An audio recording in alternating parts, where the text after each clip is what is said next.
Okay, looks like we're live on YouTube.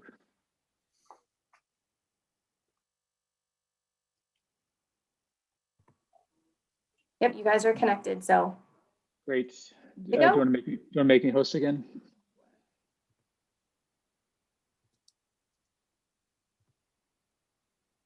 Awesome. If you need anything, just email me. I'm Katie Berry, so it's kberry at Southborough MA. Okay. Have a great meeting, guys. Thanks a lot. Thank you. Appreciate it.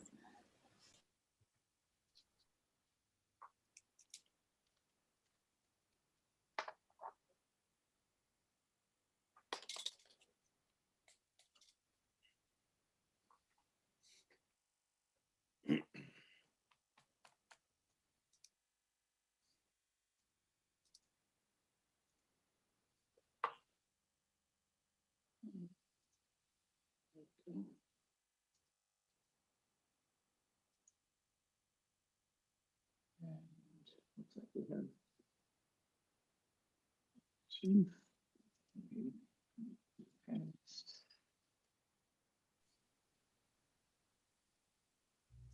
Hello, good evening. Angela. Hello, Angela. Hi, Chief. Thanks for joining us. Let's wait one more minute for Will. Let's see if he joins us. We are already streaming live on YouTube. That needed to get started. But we haven't called the meeting to order yet.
So send Will a text.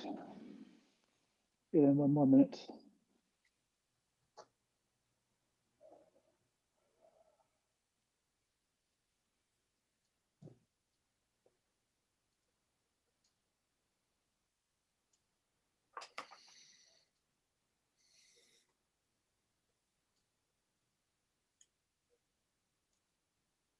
Hey, Matt, can you promote Jeff? Jeff is, it's probably, yeah, Jeff, you're Yeah, I think already so. a panelist. Yeah, I think someone did. When I first joined, I was not.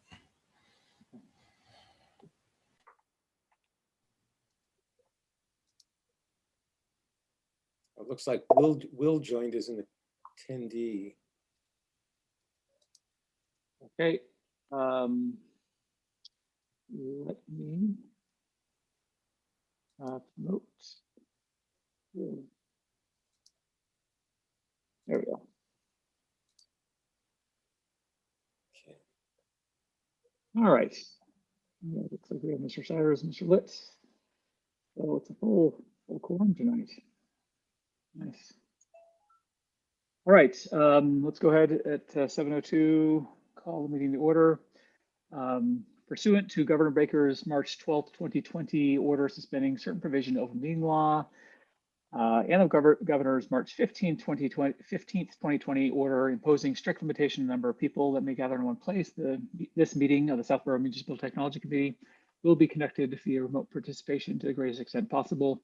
Specific information and the general guidelines for remote participation by members of the public and or parties with the right and or requirements to attend this meeting can be found on the Town of Southborough's website at southboroughtown.com. For this meeting, members of the public who wish to participate wish to watch and or participate in the meeting may do so by following the meeting on YouTube, Southborough YouTube channel, or southboroughtown.com/remote meetings. No in-person attendance of this meeting. No in-person attendance of members of the public will be permitted, but every effort will be made to ensure that the public can adequately access the proceedings in real time via technological means.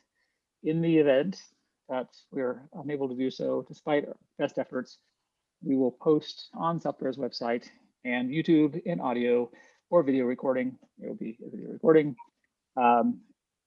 or transcript or other comprehensive record of proceedings as soon as possible after the meeting.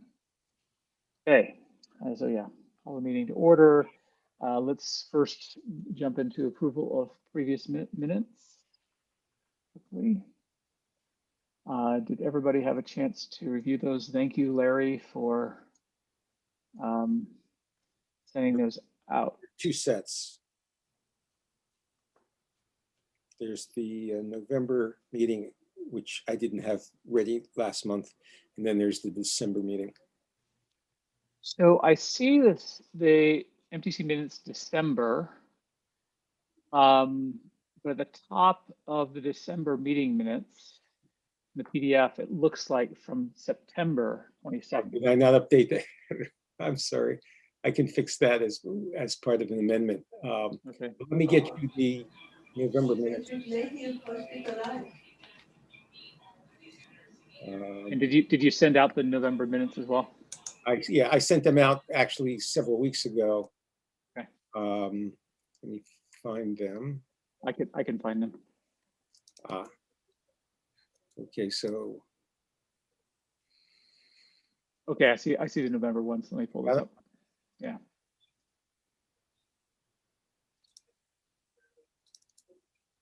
yeah, you're right. I did not update the.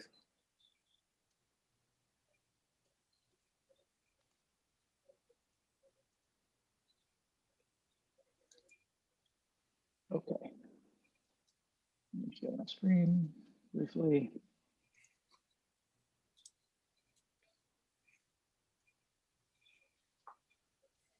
Okay, so this is the November 17th meeting.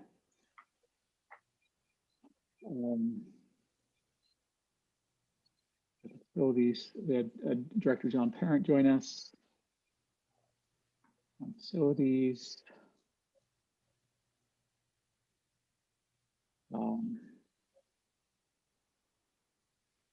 Angela joined us for the first time.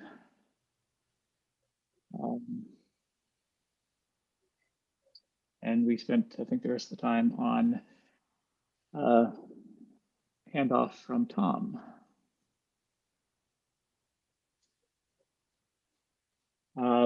So for the November minutes, any motions to either append or approve as is? Move to accept. Okay. Any seconds?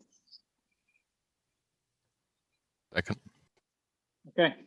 I think we did a virtual meeting roll call vote to approve minutes as is without amendments. Just verbal yes or no. Larry? Yes. Angela? Yes. Will? Yes. Jeff? Yes. And I also in favor. So let the record state that November 17th minutes have been approved unanimously. Next, the December 22nd meeting minutes. I move that we update the date at the top. Any other thoughts? You're not showing them on your screen right now, right? Oh.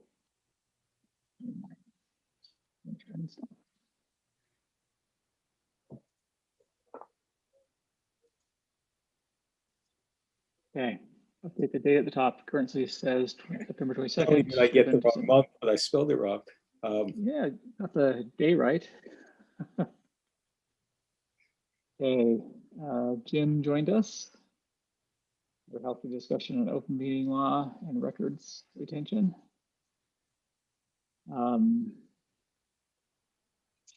And had a good discussion on the tech plan.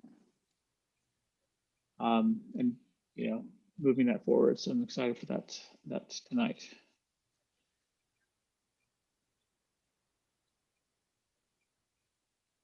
Any further motions to amend? Changes.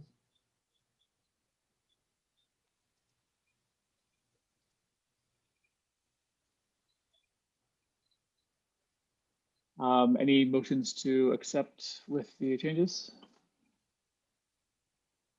So moved. Okay. I second that.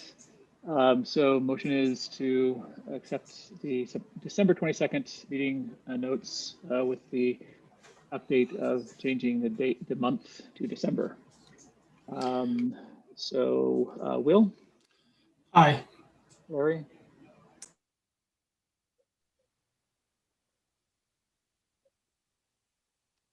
Sorry, what was that, Larry? Did you say Oh, yes? yes, I'm sorry.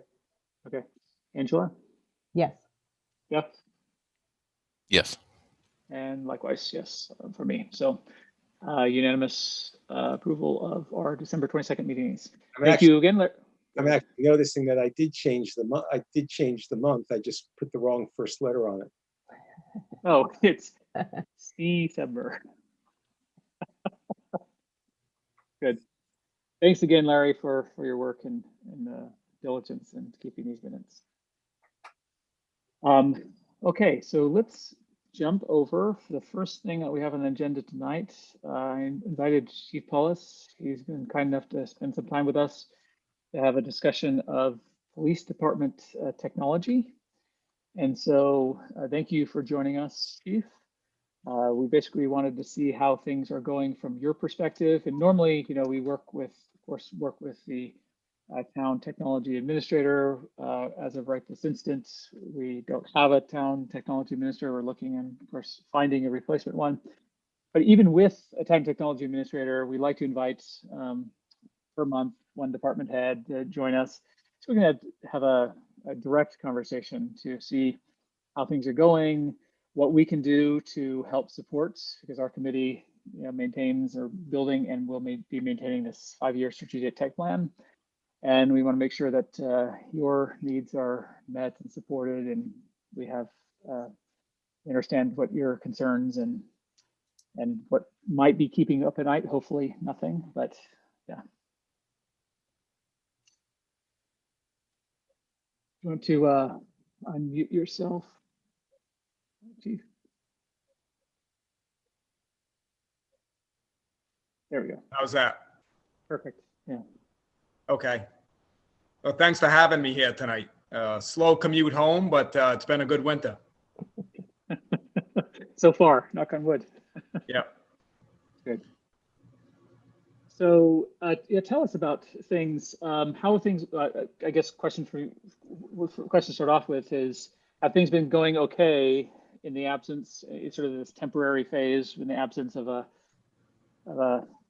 technology person. Have there been any sort of emergencies or significant challenges? Yeah. Speaking of knocking on wood, we've been lucky since Tom departed. These things kind of come in cycles, and you might have some technology issues or things breaking down or whatnot. But we've been lucky in the weeks that he's been out. So hopefully it stays that way until we get somebody on board, and we can start showing them, some of our operating systems and getting them comfortable. As you know, we operate 24 hours a day, 7 days a week. So especially critical on a weekend or something like that, having somebody that's available to come in and get those systems up and running again. Yeah, well, that's great. That's great. How about the radio systems? How have those been, especially I guess, and what is the status of, are all the radio system upgrades in place, or is it still some sort of rollout that's happening? Have you moved to digital? I'm sure Chief Achilles briefed you. So we've actually made tremendous improvements in the last year or so, going with the fiber, going over to the new building. And then the remaining issues were the repeater sites. So we've also upgraded those.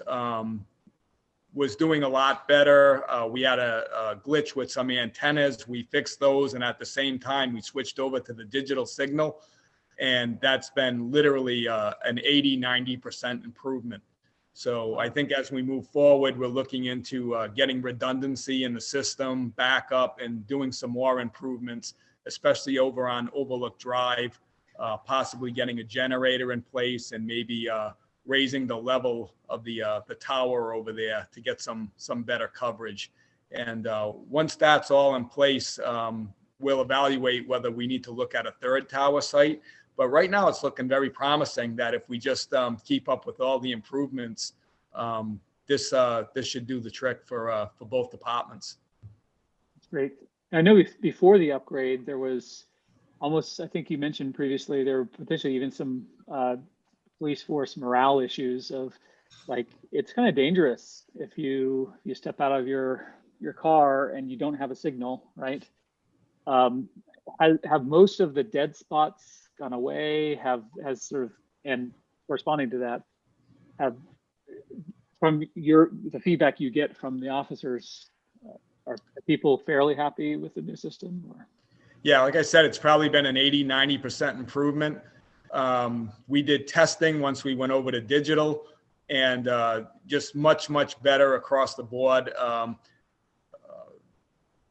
There's some things that we'll never probably be able to catch up on. I mean, when you're in a sealed building like the medical center, and you're all surrounded by cinder block, or some of the schools, the signal's just not going to get out. So I don't know if it'll ever be 100% perfect, but we're happy with the improvements so far. And we continue to test. There's different things we'll see when all the leaves come on the trees come spring, how everything's holding up, and different weather conditions can affect it.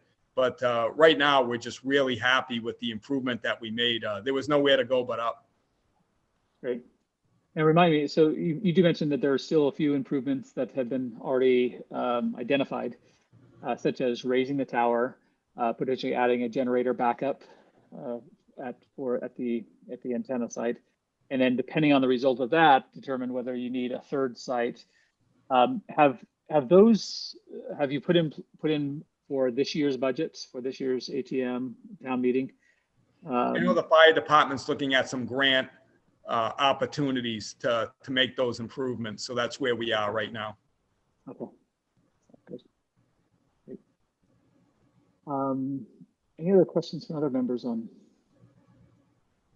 the radio? Not about the radios, but I'm just curious. We know that the school does its own technology, but for things like the ALICE drills and school safety, where it's a combination of the police and the schools, how is the technology handled there? Is that a joint effort, or is that owned by the school system? Right now, I mean, it's kind of archaic, but I guess it works. When we did switch over to digital, each school has a portable radio that they leave on all the time in the administration offices where they could communicate to us directly. There are some software applications where instant notifications would go out and all of the classrooms would be able to signal the police department. However, I mean, like everything, they're very expensive. There's monthly expenses. We've had meetings in the past where presentations were made, but that would be something that, the school budget, they'd have to carry that. So they're aware. Okay. It's just funny, before all this COVID came, the school security was really a main hot topic. And, it's kind of been pushed aside a little bit, but I'm sure it'll come back around. Thank you. Thank you. Radios aside, are there any other changes that you've made over the last year in your use of technology? We're kind of operating on our systems. We have the IMC software system, which probably 95 to 98% of the departments in Massachusetts operate from. So, you know, it's quite expensive, and it seems to go up 3 to 5% every year. But it's a great system, and they continually make improvements to it.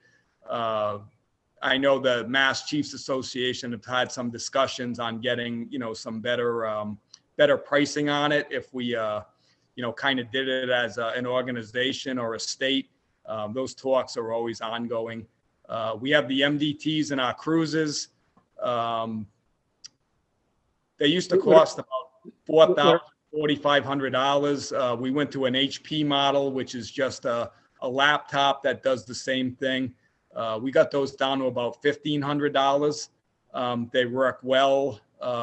We have a fingerprint machine that has about a 10-year lifespan. I have that on a capital improvement. It's about a $28,000 item. So that comes up every 10 years. In the new building, we have the Signet, our camera systems, security systems. We split the warranty with the fire department. Trying to think what else that we have. So that MDT system, it's basically a laptop within the cruisers that has a mobile internet. Is that correct? Exactly. And then I think I heard you say that the fingerprint scanner ran about $28,000. Yes. Yeah. We carry a warranty on it every year. I believe that's around $3,000, $3,500. Yeah, we don't want to break that. Wow. It ties into the national database, I would. Yeah, so you just roll your prints on a piece of glass, and it does it all digitally, and then, you know, we send it along.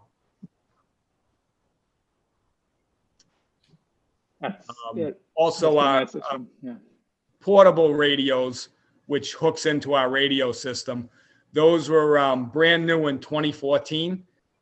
They came with mitigation from the Madison Place project. That was ironically my first year here, and it's tough to think about that. You know, in a few years, I have that on the capital item for their 10-year replacement. So time goes by quickly. And those portable radios support digital as well, is that right? What's that? Those portable radios support digital as well, analog and digital? Yeah, yes. Nice. They're all, they're Motorola, they're all hooked in with the, we went all Motorola on the equipment with the new building. So they have a 10-year lifespan as well. Sorry, Angela, go ahead. But was just going to mention that one of the themes that we're looking at in the technology strategy is around security and improving data encryption and just general security for the town's technology. Are you hearing a lot from people about, you know, data loss, you know, things happening to either Southborough residents in that area, or, you know, do you get a sense that there's a need for increased security more generally in the town? Well, I know in the police side of it, you probably read it in the paper, many departments were hit, many organizations were hit, probably from overseas, where they lock your data out and then you have to pay a ransom back. So luckily we didn't get caught up in it, but we learned quickly that you put in systems that back up your data every day. So if you were hit with it, you'd only be losing about maybe 24 hours worth of data, which can, you know, be replicated. So I know, you know, Tom and the department, we were way ahead on, you know, instituting that as soon as it came out. I can't speak for the other departments in town, but I know ours are backed up every 24 hours. Chief, this is Will Warren. Did you did Tom make certain that the backups that you're taking are inaccessible to ransomware? I mean, that can be a problem, that sometimes your backup system, the ransomware can crawl up it and actually corrupt the backup as well as the primary. I couldn't be able to answer that question. Wasn't good in math and science. That's why I chose the police profession. All right, but Matt, I wonder if that might be a question we could forward to Tom. Yeah, Yeah, I'm pretty sure it did in the discussions with him. He is having basically the backups, I think, are even off-site in case there's some catastrophic issue on site and you got to fail over to the cloud, but it's definitely something we should Well, follow. I mean, the backups, I doubt if the backups are schlepped physically offsite. They're probably taken offsite in some type of network connection. And, you know, that's what you got to guard against is that network connection cannot be corrupted. Yeah, it basically has to be a pull rather than a push, because if it's a push, you can, if the person pushing it could potentially overwrite your previous backup. Yeah. But yeah, we can definitely follow up with Tom on that. That's a good question. I'm still around, just not directly working, and he's available for questions. And I think you know once we find a new replacement for the town, Tom, we could probably still do some handoff. So other questions? Sorry, go ahead, Lenny. Are there any other technology components that you're aware of that would be appropriate for an organization your size or a town the size of Southborough that we are not exploiting right now that you've been looking at and you believe would be useful for the town? I'm not aware of anything that we're lacking. I'm sure, you know, you're all curious. Body cameras are, you know, a hot topic, have been for years now. We've investigated them. We're lucky enough, we have a tremendous relationship with the residents of the town. There's no lack of confidence in the police department. I think a lot of organizations that are looking at that maybe need to shore that area up. And I would institute them tomorrow. It's a great professional standard to have. However, they're extremely expensive to get a program going and maintain it. So it's a huge expense, even for a small department.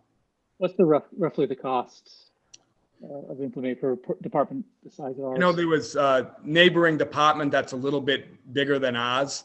And I think they pegged it at $72,000 just to get it up and running. And then probably about a $15,000 operating cost per year. And then you have to look at, you know, if it has a shelf life of every 5 years, you know, for the device, then you're replicating, you know, that number. And, you know, once the larger companies get you, you know, hooked in and signed up and you have the program going, those numbers only go up. And then there's also a manpower factor in it. All those videos, they become part of the public record. So if people request them, you have to have people edit them and send them out. And so there's a manpower cost involved in it, you know, as well. So I know some states are mandating it across the board and providing the funds. And like I said, someday we'll be glad to institute it, but I just don't think it's a heavy need to spend that type of money in Southborough right now. Have you heard anything about Massachusetts sometime on the horizon mandating that and paying for it? Has there been any discussion from the understanding at the state level? No, I know they did provide some grant money for some startup. In fact, that community that I had just talked about, they had looked into the grant for half of the startup money. However, they'll have to put it before a town meeting because, as you know, providing the other half of that money is a huge expense, plus the ongoing operating cost. So I kind of wish the state would just move forward with it and fund it. But I think Massachusetts is in a great position. The departments in the Northeast have a reputation for professionalism, educated offices, great training. So maybe not as much as of a need in some of the other states.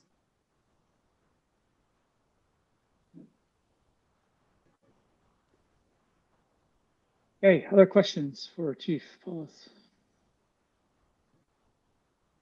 If I had one wish list would be to, I know Tom was pulled in a million different directions, but we do have some unique operating systems at the station. So just whoever comes on in IT that they're able to get familiar with it and maybe go to some training. right away, because like I said, we're a 24/7, organization, and if things go down, especially off hours, we need somebody to come in that can get them back up quickly. So just if that could be a priority, something I'll discuss with Mark. Yeah, number one. Hey, So I'm guessing it's the IMC systems that are the highest priority. Is that right? Yes, and they have to be updated, and they give software upgrades, and there's training, and year to year they offer different packages that come with the system. So if you fall behind, it kind of starts sending the bugs running through the system. What does IMC stand for? I'm not sure. They've changed company names a number of different times. Oh, that's the name of the company? I believe now they're called Tritech, but kind of IMC was just like the traditional name of the operating system. Yeah, IMC is the name of the software. It was run by a company called Tritech, but now Tritech was bought out by a company called Central Square. So it's currently owned by this company called Central Square, who has a suite of products. I just noticed that they have their 2021 conference coming up in April, and it's going to be free because it's going to be online, virtual. So, hope. What are the functions, the primary functions of that software? So they have a whole set of suite of products, but IMC specifically covers things like police dispatching. It also covers police and fire dispatching, and what else, Chief? What else does IMC cover for you? Do you know? Just really everything. Our booking, our records, our reports, our evidence storage, you name it. It all goes into that system. Okay. Chief, do you use separate systems from the fire department? I suppose you could ask them the same question. We share the IMC. I don't know really what other systems they have for software for their reporting system, but I know the main player in our shared dispatch is the IMC system. Other than that, I don't believe we share anything jointly. What about radio systems? Are they connected or not? Oh yeah, yep. Okay. Everything in that Motorola system goes through dispatch, and we have our separate channels. Okay. Yeah. Do they handle their own systems for HR, for scheduling people and things like that? Are they the same or are they separate? Or is it all IMC at this point? For scheduling, you're saying? Yeah, for scheduling people. Shift scheduling, things like that? Yeah. We actually have a different software called On Duty that we're using for scheduling. We started that up about maybe a year and a half ago. It's been very successful. Okay. All right. Just one general question would be: Have you any of your people gotten vaccinated? Yeah, I couldn't give you the exact figure, but it was offered to everybody in the department, including the dispatchers. So Okay. I'm 2 weeks in, and I'm looking forward to 2 weeks when I get my second shot. Okay, great. Hey, Thank you. We'll recognize Mr. Litz, who had a comment. Chief, I was just wondering, when we were setting up the building, there were some concerns about the shared printers and copiers and all that. I wondered how that worked out. We're doing great. No complaints about any of that. I know Tom took care of a lot of the stuff transitioning over to his budget, but it's all been great. Haven't heard any complaints. Great, thanks. Hey, one, I think, final question for me is, obviously it's wonderful that we upgraded the radio system. It seems like there's potentially some additional upgrades depending on the result of this test that we're going to need to do for the radio system, like the generator, possibly raise the antenna. I've heard there has been some discussion or questions that people are asking about if are there any police departments or police and fire departments that have ever considered moving over to a basically doing their emergency communications via prioritized access to a cellular network as opposed to running their own radio, meaning do companies like AT&T and Verizon offer a emergency services, like a higher level service that you can use just traditional cell phone technology on? So basically depend on their emergency network rather than building out our own radio network. And maybe that's a crazy idea because obviously you're highly dependent on their systems, and they might go down in a disaster, and we don't have full control over it. But do you have any thoughts or knowledge of that, Chief? You'd have to talk to Chief Achilles, but from what I understand, with our upgrades to the system, it is possible to send signal through an app on our cell phones.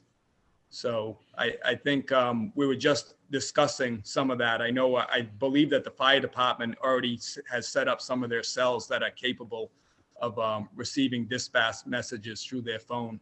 But right after we get off, I'm going to write myself a note and see what upgrades we have to make. Yeah, that's a nice feature to have. And when we just switched over to digital, I know there was talk about that, and yeah, something that we need to explore. It's great to have redundancy, like I said, in case the system goes down, you do have communication. So thanks for bringing that up. Yeah.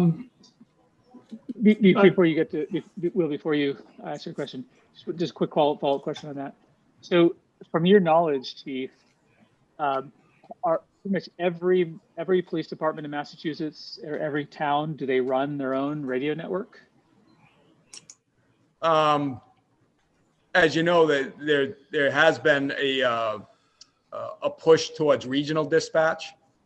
So I know Selectman Malinowski, that's something that she's really investigating, and we have heard pros and cons on that. Obviously, we have a brand new building, so we are looking at. We've heard proposals for radio shared dispatch. The one that we heard would involve moving off site to a different location, which would make your police station, dock, in lack of a better term, because there'd be nobody inside. There's also looking at bringing in maybe smaller partners into our dispatch, which would increase our state grant money. But I know that Chelsea's really looking into all the options on that. So I can tell you that Dukes County runs a shared radio system and radio dispatch system. That's Martha's Vineyard and Gosnold. It has its bumps, but it certainly works because it's a compact area and the towns are really small. I mean, like population where I also live is like 500, 600, year-round people. The other thing I can add to this is that with the California wildfires, a lot of the firefighters there were relying on cell phones for coordination, whether I believe it was above and beyond the radio system. And they ran into all kinds of issues with things like running out of minutes or the prioritization not working right. I mean, the phone system is supposed to have priority channels for government emergency, but that's not a well-tested feature as far as I know. Yeah, we're aware of that you enter your number and then they give you priority. The system recognizes it and it bypasses the other traffic. I think it's emerging in Massachusetts. I know my last employment was in Rhode Island, which is a much smaller state, but basically REMA, Rhode Island's version of MEMA, they basically took over the whole radio system, provided all the infrastructure, and all the departments, hopped on. But I don't think Massachusetts is anywhere close to that. Well, it's supposed to work. And one of the things we know in the tech business is if it ain't tested and it ain't tested recently, it doesn't work. Yeah. Okay, sorry, Will, did you have a question or comment? Yeah, Chief, you had mentioned that you guys implemented On Duty in the past year. And you also have mentioned a couple times that you were going to be exploring maybe some other software.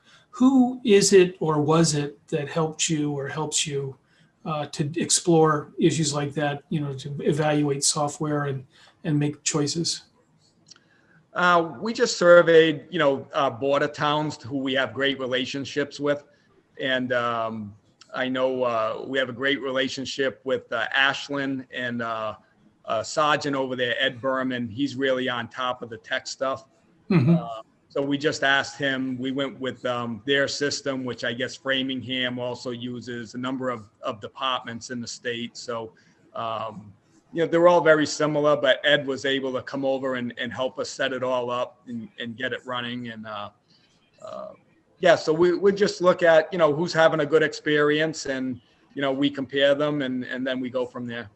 Yeah, but you did mention that Tom was the one that was doing upgrades for you or patches. I'm just trying to figure out what you need in his replacement. For the software, like the computer software. Yeah. Yeah, we think it was Tom, yeah. Yeah, I leave most of the tech stuff to Lieutenant Newell, so he could probably answer a little bit better than I could. But Okay. whoever comes in, we'll sit down with them and we'll go from there. But we got a number of people that we lean on. In fact, that Sergeant Berman, if anything were to go wrong right now with our MDTs or our IMC, we'd ask a favor for him to come over and take a look. Some people have a lot more skill than others. Okay. I do know, luckily, Chief, I think one of the number one priorities for the replacement for Tom will be, of course, police and fire and having that skill set. So, and I know that Chief Achilles is helping out with interviews. So that's a good thing. Yeah. I often joke with Mark on the second floor right near my office. There is an office in the hallway that the fire department uses as a study room. And I always joke that it would make a fantastic IT office. So whoever you hire, if they want to move right over to our building, they're always welcome. But you actually need space for two people, because I don't think you're going to get someone else like Tom who's willing to not take vacation and be available 365 by 7 by 24. Well, we'll find space for them. With regards to Matt, with regards to getting the new guy involved, I guess we'd also want to include DPW, right? Because if I remember, Tom was working with them on some systems. Yeah. Every department is dependent on, in one way or another, on the IT. And so, but yeah, that's definitely another key department, especially their radios and so forth. But typically, from my understanding, DPW sort of trails and just follows the lead of public safety and what the radio does and so forth. So, yeah. Okay, I know we've taken more time from Chief than we asked for. Any final questions for the Chief before we let him go? Yeah, one of the things that we were talking about in a couple of previous meetings was vehicle tracking. And we were talking about it in the context of school buses, in the context of DPW vehicles. Do you have vehicle tracking on your police cruisers now? In other words, We don't. It's a feature that you could use through GPS. Some departments have it, very few actually. But yeah, it's a feature we could use. I mean, we only 14 square miles. We usually have possibly 3 to 4 cars on the road, and they all go to a beat sector. So if we were really looking for one, I mean, we could find them pretty quickly. I know state police, for various reasons, have instituted that tracking, right through their MDTs and the cruiser. But we haven't found a need for it right now. okay. Chief, do you have any questions for us or wish list things that you'd like the technology committee to help you with? I think we're great right now. Town's always been responsive if we bring forth a proposal. So I'll be the first one here, asking you for help if we need it. So I appreciate it. Okay. Good. Thank you. Well, thank you for your time, Chief, and thank you for your service and for the service of the police department. And it's wonderful being a resident of this town, and the safety, and both the safety as well as the respectful nature that your department conducts itself. It's greatly appreciated, and so thank you. Oh, thank you so much. Have a good night, everybody. Good night. Okay, thank you. Good night. Okay, let's go ahead and move on to next step in our agenda. Pull that up.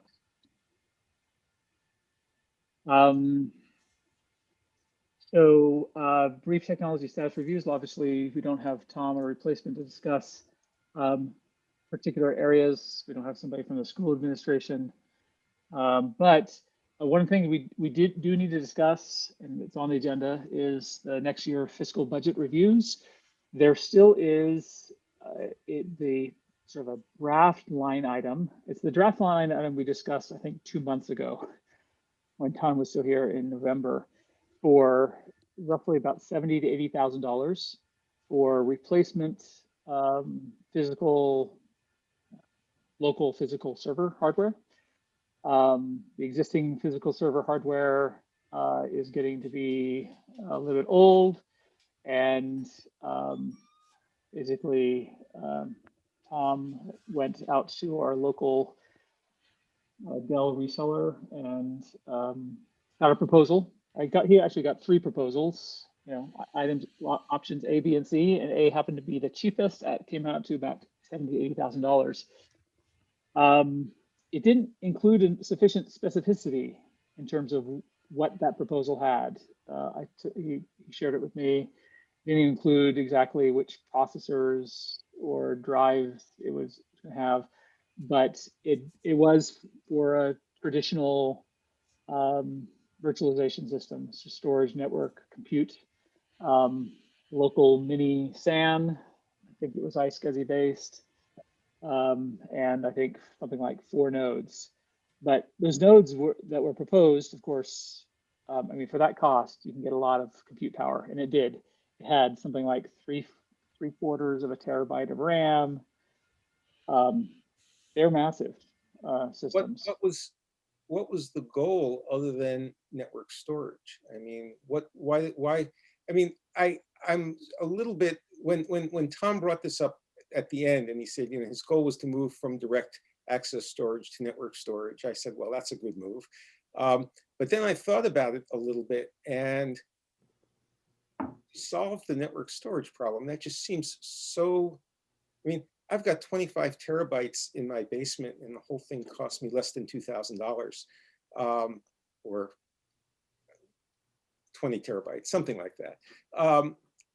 And it seems to me that you could have, 2 or 3 replicated systems like mine with 20 or 30 terabytes. I don't know how much storage we actually need, but whatever, and come in with sophisticated network attached storage capability, and come in way below $80,000 or $90,000.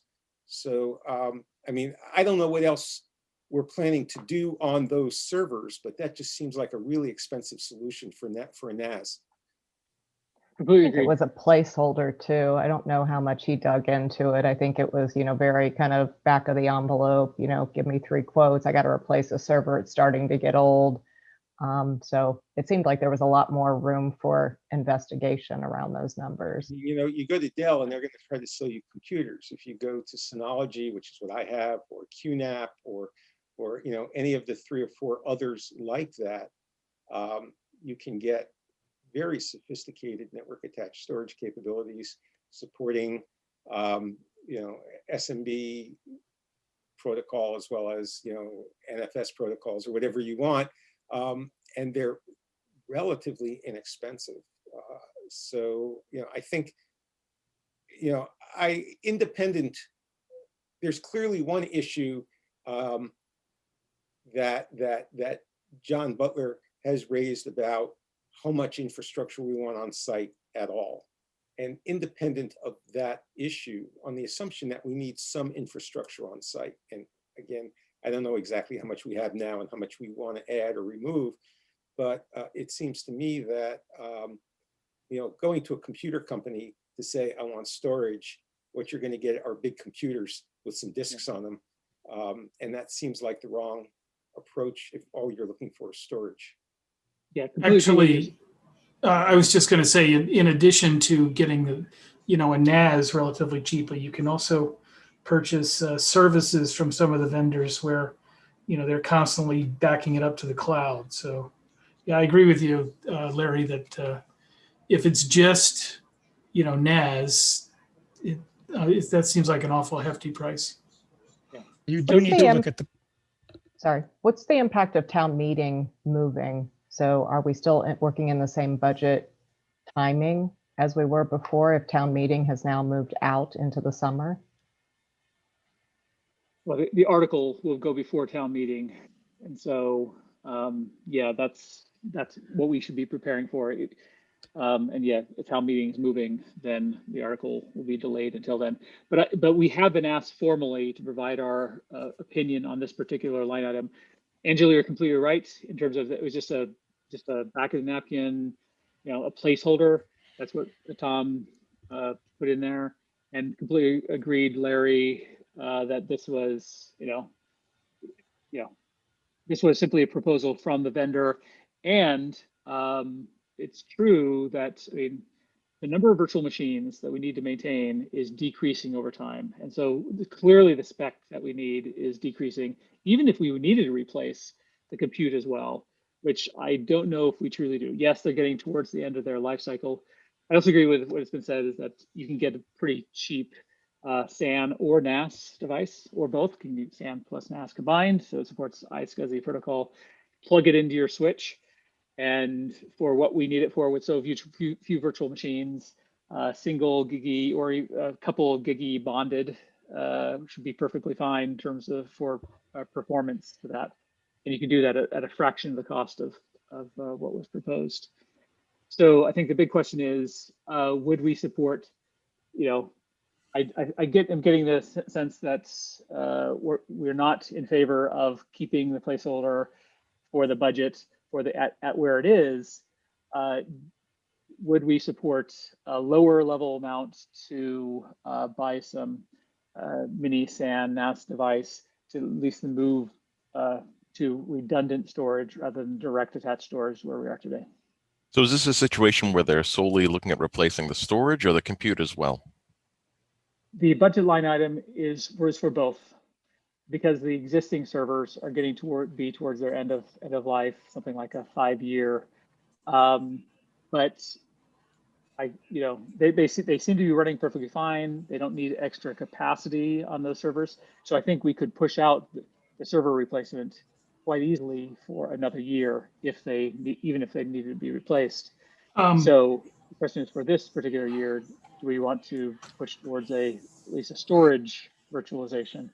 One question I'd have is, some of these companies, they won't give you service plans on older equipment. So like 5-year-old equipment sounds pretty young in some cases, but in other cases they'll say, no, we don't want to support that anymore. So if we're going to not support that request and we're going to stay with the current servers for another year or so, we should look into that issue as well as, will we be able to get service contracts? I think the other question is, what's actually being hosted on those machines? We want to push towards the cloud, and I don't know if the due diligence has been done to say, are we just assuming that this still needs to stay on local hardware, or are there now options where we can go to a SaaS-based solution? Tom had shared that what we're keeping locally is kept locally, either due to confidentiality or because a SaaS equivalent doesn't exist. But I think that was probably dated thinking at that time, and I'm not sure how much that's been investigated and reviewed. Yeah, so I can share with you right now, it's the police and fire, it's the server to manage the phone system. There's a mini file server for very departments. There's the assessor's application. I don't know what the status of that is in terms of moving to the cloud. It's scheduling for youth and family services software, scheduling records management. There's a library application. They keep a domain controller, actually a couple of domain controllers. There's a couple of virtual machines, and then a GIS server and a backup management virtual machine. I mean, So that's it seems to me that it makes more sense. I'm not disagreeing with either need. I'm not disagreeing with the need for storage, and I'm not disagreeing that we might need additional compute power. I don't have any insight into that, but I'm perfectly willing to believe that either because of age or because of load, we need compute power. But it seems to me that those are really two different problem. You know, we can solve the storage problem easily. You know, I actually bought two NAS devices, and I put one in my son's house in Pittsburgh, and every night I back up one of them to the other of them. So I have my own offsite storage that's still private because it's in his house. You know, we could put, I mean, I'm not saying that we shouldn't also back up to the cloud, but we could put, you know, a nice NAS device in the town hall and a nice NAS device in PSB. They could back each other up, as well as provide local storage for the people in those buildings, and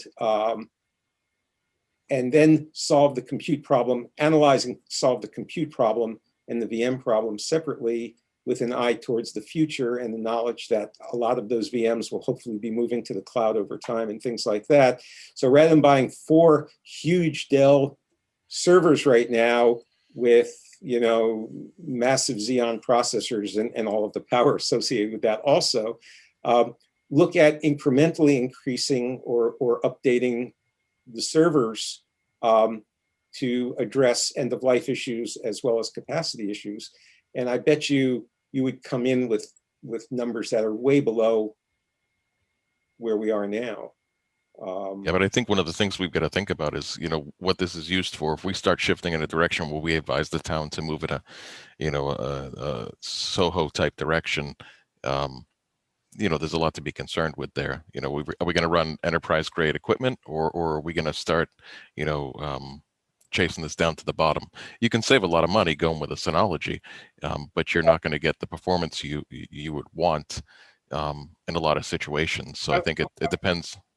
I wasn't suggesting bottom fishing. I was suggesting, you know, I mean, there are enterprise grade NAS systems, and they might not be as inexpensive as you know, the Soho systems, but they're also not, you know, $90,000. And, you know, I think we just need to look at the solution and assume that the storage problem, and what I'm advocating is that we deal with the storage problem and the compute problem separately.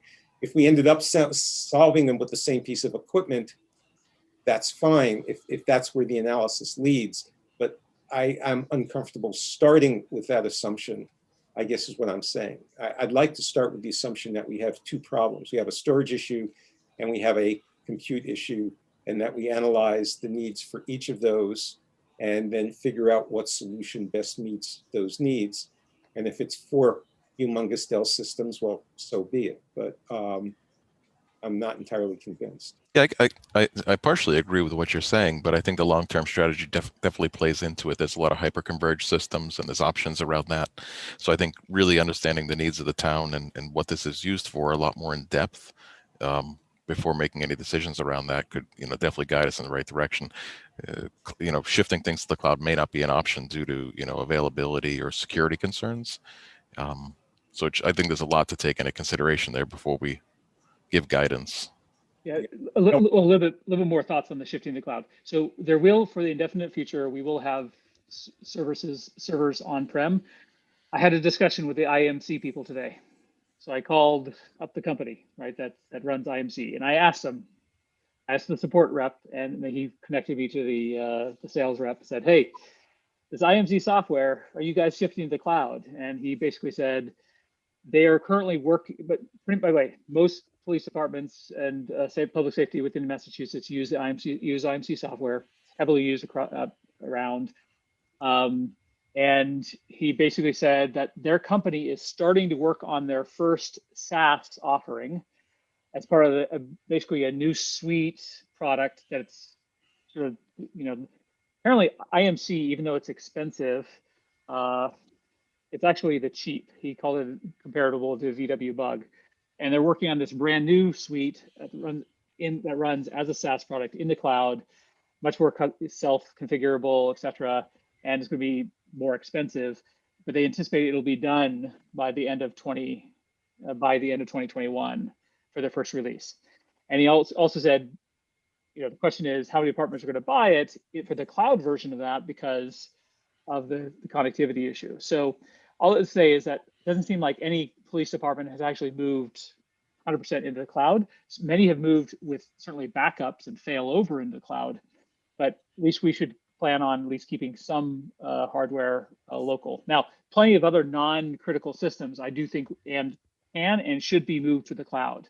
Like to me, it's much more costly to maintain things on-prem for backups, for redundancy, for encryption. And so if it's not a critical system that be run locally, we should be moving it and migrating to the cloud quite quickly to be able to maintain all those additional controls. To your point of the hyper-converged, Jeff, this is something I did discuss with Tom before he left. He basically, for simplicity, he was just going towards a traditional compute storage SAN device, iSCSI, just because it's more traditional and hyper-converged. You have to basically replace all the software and you upgrade all the hypervisors and maybe it's something his sales rep hadn't sold him on, like using vSAN or something like that. So and by the way, if we were to do that, if we were to go hyper-converged, we probably would need to invest in all new compute hardware. And network connectivity, because then we'd probably need to get 10 gig to each host. But we don't have any quotes on what that would look like. And the question is, I do truly believe that over time we will be reducing the number of on-prem virtual machines. Does it not make sense for simplicity? Let's start with decoupling the storage compute. And I like Larry's proposal saying maybe we have put a placeholder in the budget for an enterprise class grade NAS SAN device for this year. And again, it doesn't necessarily mean where to use it, but at least it gives us the option of moving the storage to something that is redundant. Today, there's no redundant storage. It's direct attached storage.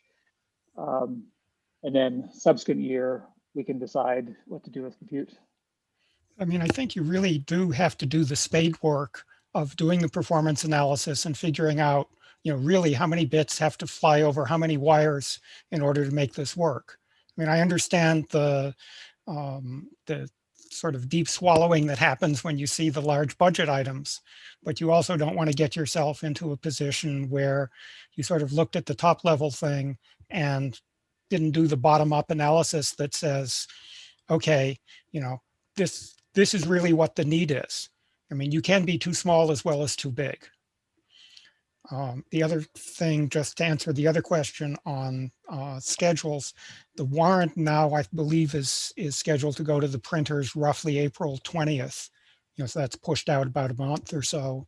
But advisory and the Board of Selectmen are still beavering away at trying to get it into manageable shape. So you have a little more time, but it's not infinite. Yeah, I mean, I'm sorry, do you want to go first? Is there any update on the hiring for Tom's replacement? Well, I can only tell you what I've heard. Sam may have more information. My last understanding was that they had one candidate who pulled out. There were concerns that the job description really wasn't attracting the right kind of people. my personal take is that, we're probably asking too much for the salary we're willing to pay.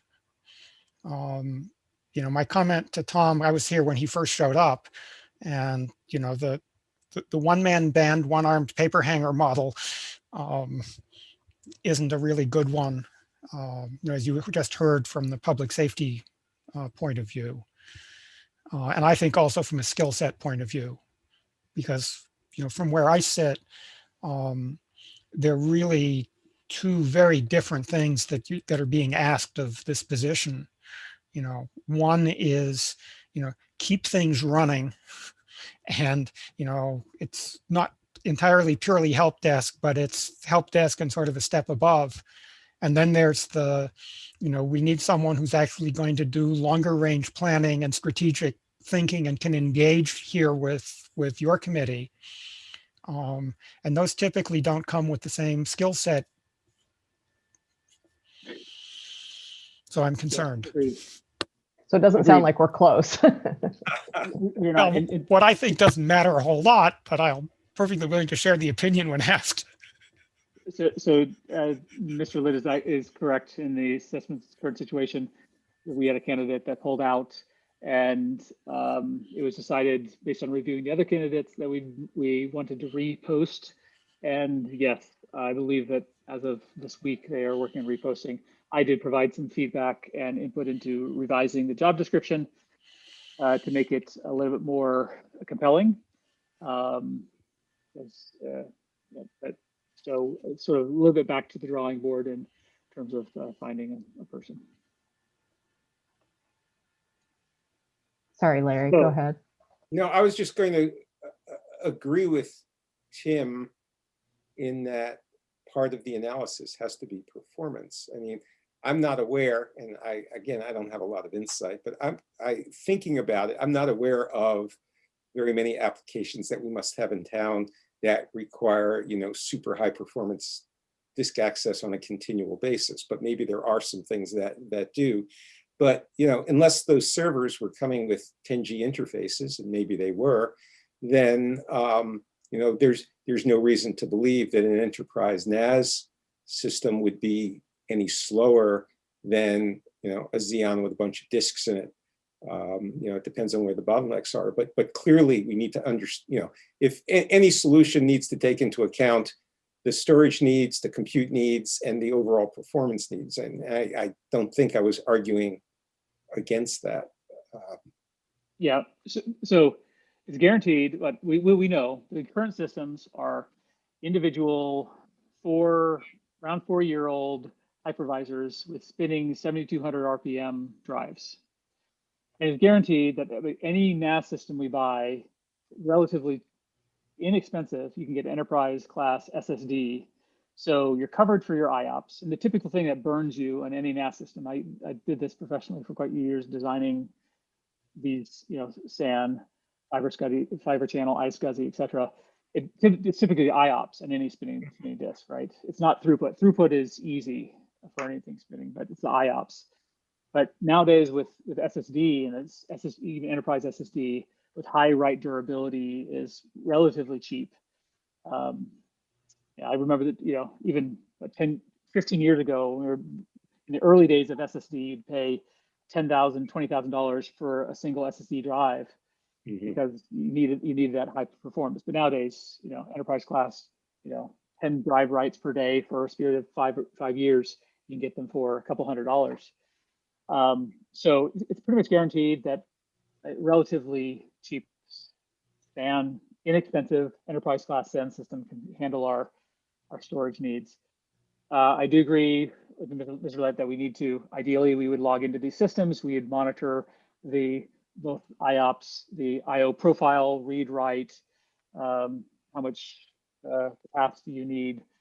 But at least the back of the napkin tells me that you don't need that big of a budget to cover our particular needs as a town. I think you already answered the question I was going to throw out there.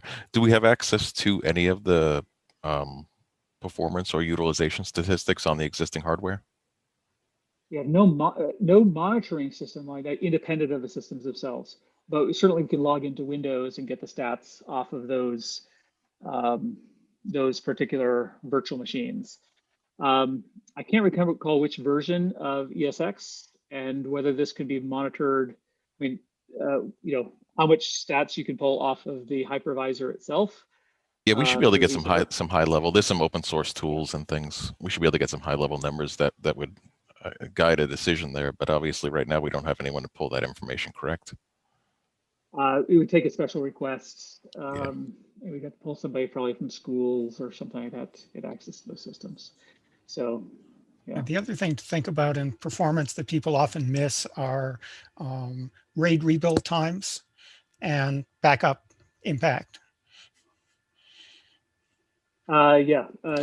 Though there again, pretty much any system you now use nowadays, especially for the low cost of dollars per gigabyte for SSD and SAN, you're just going to do a RAID 1.0. You're just going to stripe. So the RAID rebuild on stripes is much less expensive than RAID 5 or RAID 6. It's very fast on SSD as well. And so it's going to be much faster than our current system, which is local direct attached RAID. Yeah. Plus the fact that RAID rebuilds, A, don't happen all that often, and B, modern systems allow you to access and use the system at degraded performance during the rebuild anyway. Yeah, I don't know what kind of impact that would have on our overall utilization. I always worry about, how long it takes, and are your critical functions being met while that's going on? Yeah. It's just another way of saying, I think, that one has to do the spade work. I'm not saying, Larry, that you're wrong. Right. No, I'm just saying we don't know. My point is, I wasn't trying to ignore all of the hard issues. I believe there are a lot of hard issues. But I guess I don't believe that analysis has been done, and spending a lot of money before the analysis is done doesn't make any sense to me. Well, I wonder then if the right answer is closer to there needs to be some provision in the budget for getting someone to actually do the analysis and make that a gate to actually spending money, however much it turns out to be. That sounds like an interesting proposition. I'm kind of simple-minded. Yeah, well, it helps. So I mean, let's play out the time scale here. Ideally, we would bring on board an IT person, and so and that IT person would handle that analysis. Certainly, we can provide them input and guidance. So, is the general consensus from the committee that we'd be supportive of? Let's wait until we have the data before we support any level of budgetary expenditures, even hold off on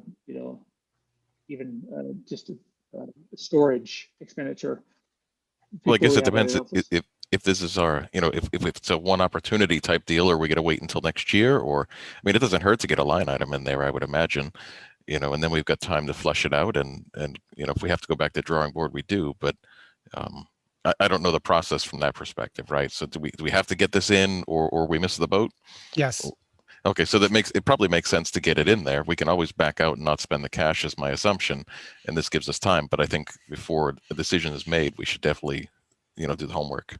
Yeah, I mean, to Tim's point, I think it would make sense to at least put money in to basically say, we need somebody who's going to analyze the problem. Look at our compute requirements, the end of life requirements that Will brought up on the servers. Look at our storage requirements, both in terms of how much storage we need, what kind of performance we need, what kind of backup we need. Work with vendors to come up with solutions that meet those needs, and basically present, 2 or 3 alternatives. Here's how we solve the problem for the next 5 years, and here's what here's what the 2 or 3 solutions would cost. And then we actually can look people in the eye and say, look, the work has been done. The analysis was done. We've analyzed the cost, and here's a 5-year or 7-year solution, whatever we want to go for, that we believe makes sense in view of what we need and where the technology is going.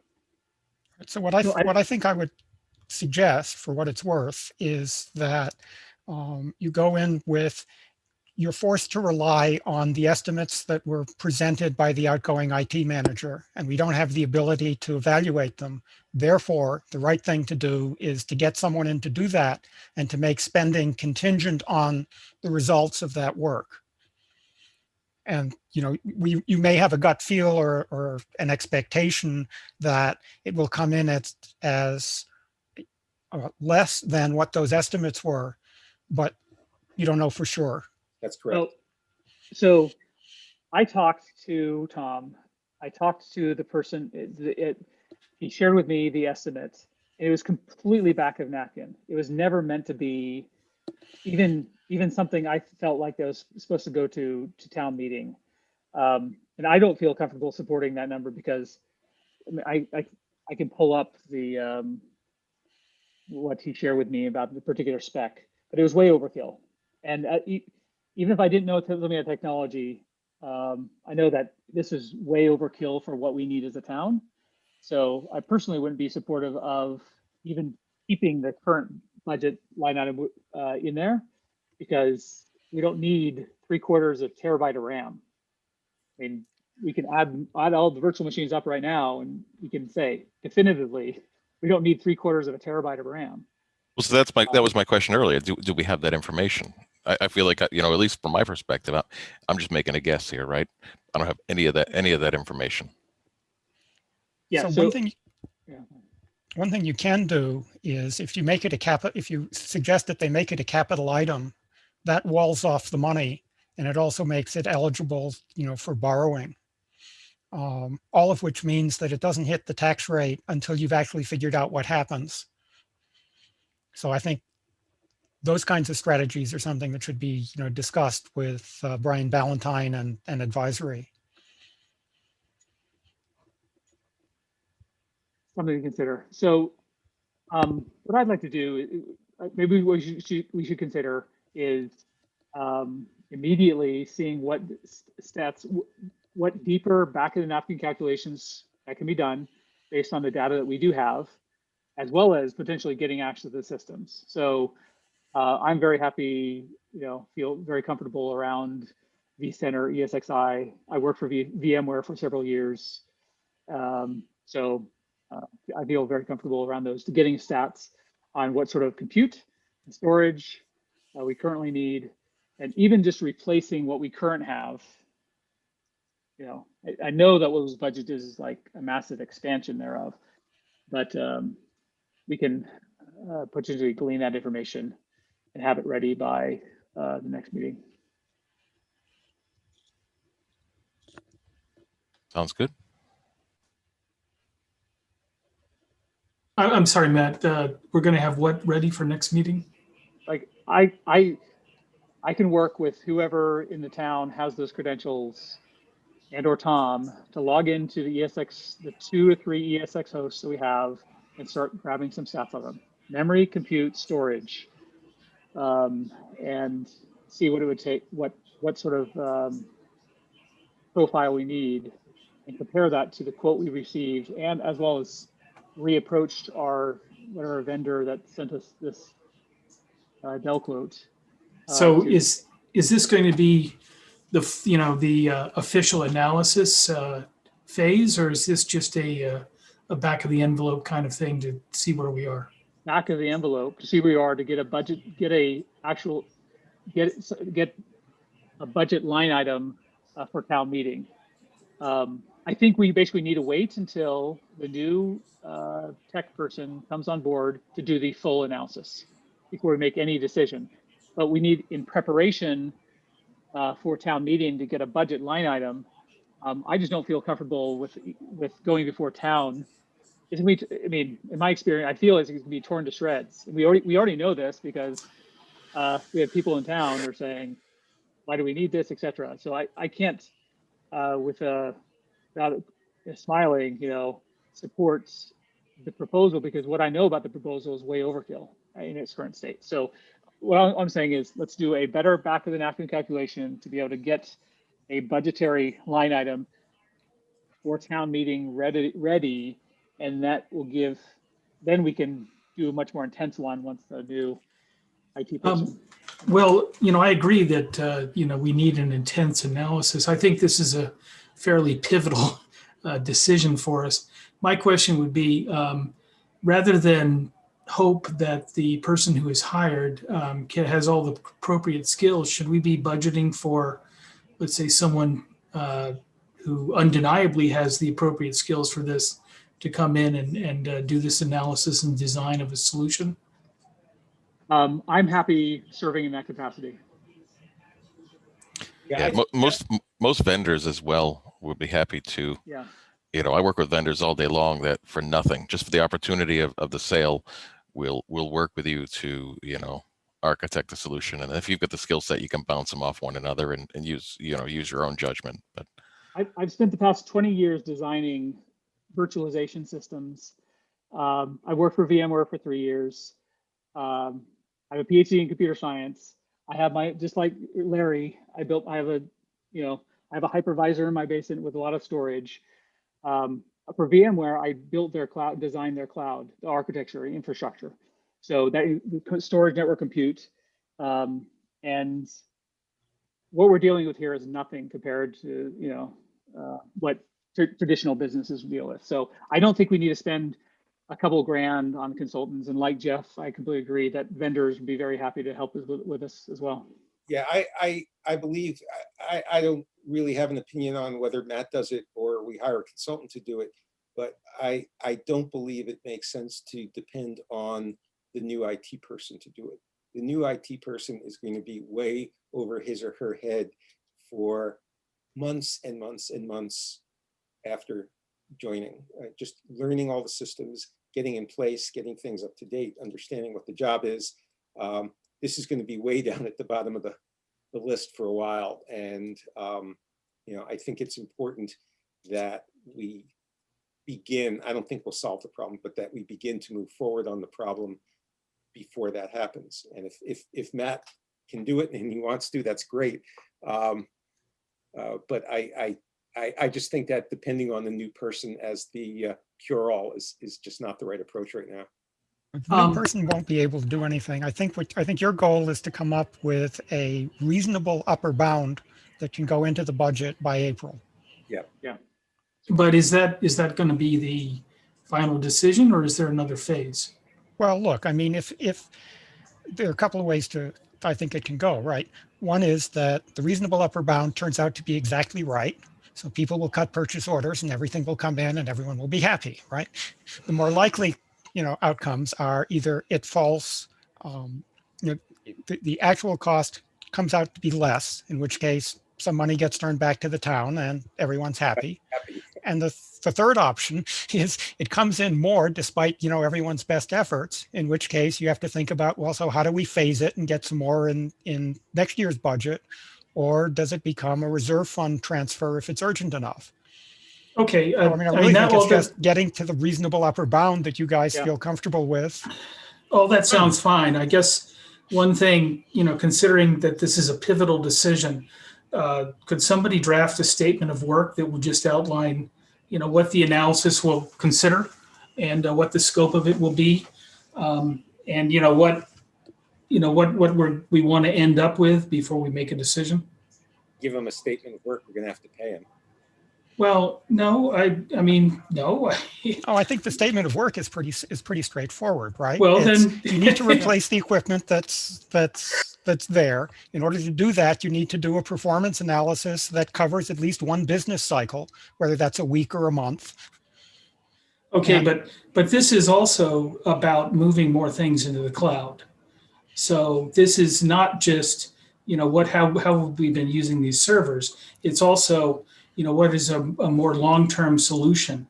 If we decide to go, moving into the cloud, but we haven't even looked at that, I don't think that's an appropriate or a sufficient, analysis. Well, I don't think you're going to make that call between now and April. So again, it's a question of what seems like a, reasonable upper bound for something that carries you through the next year. Okay, then are we all in agreement that getting the reasonable upper bound is one step, but it isn't certainly not the end step, and there's going to be more analysis after that? Absolutely. And by the way, I fully agree with what Mr. Litt just said about collecting, go through a business cycle, go through a week or two of data collection on CPU, IO, throughput, IOPS itself, memory consumption, those parameters, And how network, much and basically, network utilization. and network utilization, those parameters will feed into whether you're buying local servers and storage or whether you're procuring cloud virtual infrastructure. Either way, you need to know those parameters for appropriate sizing of your virtual compute, whether it's on-prem or in the cloud. So And I guess the last thing I'll throw in is, of course, this does fit into your 5-year strategic technology plan. so it's part of our remit anyway. Yeah. Yeah, but this is essentially, we're thinking about, to date, we've sort of been in-house, right? And we're considering making purchases that essentially are outsourcing this function. And outsourcing, there's a lot of details and there's a lot of things you have to consider with that. But And I that, just want to make sure that we're not going to do a quick analysis and say, oh yeah, everything will be fine. We can outsource and then run into some issues down the road. that strikes me as a staging issue. I mean, we have what, 4 servers now, and we're looking to replace. I mean, what the proposal on the table was, let's replace those 4 servers with 4 new servers, which effectively means, given that they're 4 years old, that we're going to probably more than double the amount of compute power that we're going to have in place. Now, if I'm looking out into the future and say, well, we're going to be keeping some number of VMs on site. We're going to have to for any number of reasons, but we know that some of them are moving to the cloud over time. Then there's no way that I would replace 4 old servers with 4 new servers right now. I'd replace maybe 1 or 2 of the old servers, both so that I have I have end of life. I have a little bit more performance. And then, it could be that 3 years from now, we actually decommission, one of the old servers because we just don't need it anymore. Or it could be that we're running out of computes and we now need to add another new server. But, that's fine. And I think that's a great plan. I'd like to point out, Larry, is that. We can't hear you, Will. I think he froze. No, I think You'll notice that the whole Northeast lost internet connectivity due to a Verizon cable cut today. Yeah. If we're going to do that, can you guys hear me?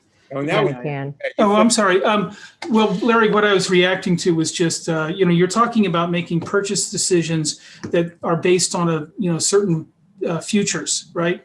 I would just want to make sure that, that it's clear, what our purchase decisions are based on with respect to what we're expecting down the road. That's it. I mean, I don't want to be in a situation where someone comes in and says, gosh, we didn't buy enough, or we bought too much, or whatever, or we should have gone to the cloud faster or slower. I don't know. I want to make sure this is a kind of a pivotal decision here. So, completely agreed, Will. This is pivotal, but what we're trying to do is make sure that we have flexibility and make a wise decision. So, if you support this, my proposal is let's take a couple of weeks, do more of a back of the napkin and see what data we can collect from the actual servers. And we keep in our back pocket a few options. Replace the current systems 100% based on the data we glean, move some of the things into the cloud, and we can budget for both of those. And those are the numbers we come back with. We keep the flexibility to do either one, and we basically all we're doing is we're coming up with a budget line item that supports the flexibility we want. And we're not locking ourselves into anything. Well, I mean, that's fine, but if let's say we put something into the budget and it turns out that after we do the analysis, we want to go a different path that requires more money, we're not going to look so intelligent then. No, you were prudent. You did the analysis, and sometimes you're wrong. I mean, life happens. Yeah. We need, okay. Yeah, the key is trying to do the best analysis we can. And the key is what data can we glean the next few weeks to get us a prudent estimate. Yeah. And I think the other thing is, in terms of looking bad, you're stepping in where the town has failed to keep an employee and has failed despite warnings, to mitigate the key man risk of that employee that I know I've been yelling about for at least 4 years and loudly for at least 3. And so you did something instead of sitting back and saying, well, woe is us. So I don't think there's anything to be ashamed of if you turn Tim, out to be a little bit wrong. You have a really optimistic view of humanity if you think that people are going to pat us on the back for coming in where it's dangerous and picking up the ball. Well, quite I the will, opposite. and I can be loud. So we've been doing a lot of talking about shifting things to the cloud. Was that taken into consideration when putting the job description together for this new employee? It was the new version, which I revised. Before, it looked like a legacy 1990s job description. You're going to run your local servers and sit back and relax. But I feel like we are probably losing some good applicants because of that. So I said, part of the job description will be running local servers and migrate something to the cloud. And there's going to be opportunities to learn about new technology and maintain existing technology. So. Now, did they, along with the revamp of the job description, do we know if they increased the salary on that? I know they weren't. No, that's probably going to be one of the bigger problems when trying to track the candidate that we need. Yeah, well, that's one, and the other is head count. The idea that you can do it with one head is a non-starter for any candidate I'd hire. Yeah, you could do it either way. I mean, you could increase it to 2 people or double the salary, but either way, I think with where we're at with a single person and what we're paying, it's going to be tough. Well, I think you actually have to raise the salary for the strategic thing and add headcount. As had been tried last year to handle the round the clock and the help desk and the other operational stuff. I mean, if you look around at other towns, even our size, they're dealing with IT departments that are, on the order of 4 or 5 people. And we're at one with no redundancy. And, I hear you guys worry, and I'm with you about, redundancy for network links and storage controllers and CPUs and all that. And we keep missing redundancy for the key person who runs it all. I completely agree. So I'm certainly more in favor, and I think that's something like going back and whatever proposal should be is supporting. And this is something we need to solve very quickly. Is redundant humans support IT, and I think we could like you say, Mr. Litz, do a very quick survey of any town around us, and they have more than one person, right? So it's look in your email because I did that a couple of years ago. Okay. So what are other people's thoughts on the committee about supporting, encouraging the town to budget for, like, this is the year to do it. Of all years, we should start budgeting for a second person. Yeah, I'm completely on board with that. Favor of that. Yeah, no doubt. Yes. Okay. All right. So it's okay to move forward, move on. Let's say I will push for and make a request that this year in a budget, we should budget for a second person. And that over the next few weeks, I'll work with either Tom or whoever else has access in town to glean some statistics off the hypervisor so we can get a little bit better estimate for the hardware. Just a random thought, but I mean, we have St. Mark's, we have Faye's School. Do they have any computer interns that could, be a pool of resources that we could tap into? Or are they too junior? Good question. Yeah, I think we discussed using interns in the past, and it never came about, and I don't recall the reason why. It doesn't make up for a second role. I'm not saying that, but I'm just saying in addition to the second role, maybe there are opportunities with some of the local schools that could be investigated. It could be a win-win. The challenge there is the investment that gets put into those people and how long we get any kind of payback from it. Because, interns for short-term projects work out really well, but interns for, where you have to train people about, how does our GIS system work? It's more than just changing the printer cartridge. There's sort of the issue of what's the return on investment. You'd have to have them do low-level stuff. I was going to say, one of the things that I have no insight into is how much of Tom's work was go for work.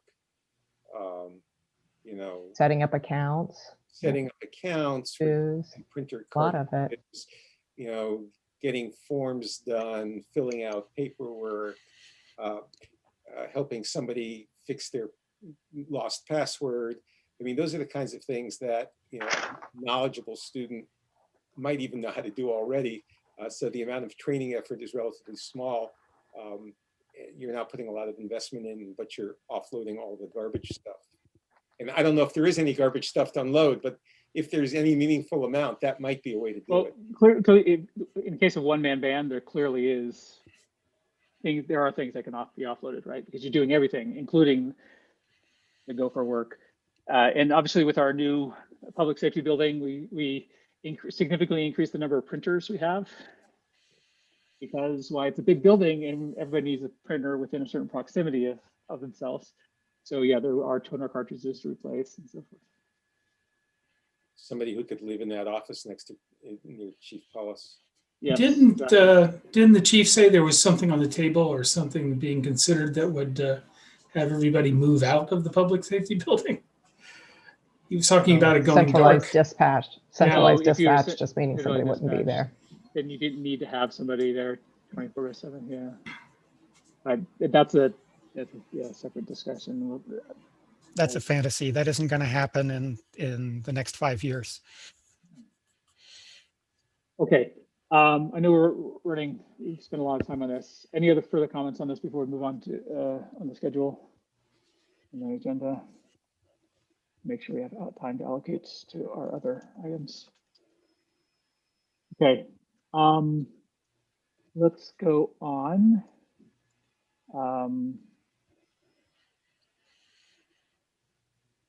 What about your budget? We requested, I think, still again 5,000. I think they've given us 1,000 as basically the same amount we received last year, which I know this is so that I would be supportive of. You can get another 1,000. Well, I guess as I said in the past, I would encourage you to find productive ways to spend it. Is 1K Otherwise, it going to be goes enough away. to cover the survey and the analysis and all of the work that we need around that? So the survey, we have a SurveyMonkey commercial account. That's what we used for our budget last year for. The analysis, we have actually a number of volunteers who from the town who are willing to help with statistical analysis, etc. We can also find some additional ones to help with the survey design if we feel it's needed. One question would be, what's our expectation on the number of people who will actually complete the survey? Good question. It's going to be it's all about how many town departments and town affiliate groups we can use and leverage to push it and promote it. So for example, part of the survey is around schools. So I'm hoping that the principals send out in their communications to all parents to promote it. Obviously my Southborough is on board to help us promote it. All these other departments, committees are there to help promote it. So, and worst case is something we can certainly promote as part of town meeting. I did have a question for you, Will. I think you've had some previous experience putting out flyers or at least inquiring to the cost of putting the flyers to couple with the property tax bill or something like that? Yeah, what we did with the cable TV survey is that we put it at places like the library and the town hall, neither of which is going to be available to us for a while. And then I did look in and I made an inquiry about putting something into the real estate tax bill. And I think another group had already snagged that space. There's very little space available there, in terms of putting any type of flyer in. And, I wouldn't be surprised if, I think I just got my tax bill for this year. So tax bill is not going to be coming out for a while, right? May or so. Yeah. So I don't know if that's really something that we could depend on. I guess that, another question I did not investigate would be, could we do our own mailing and what would that cost? I started to look into that, but I think that would be cost prohibitive to do our own mailing.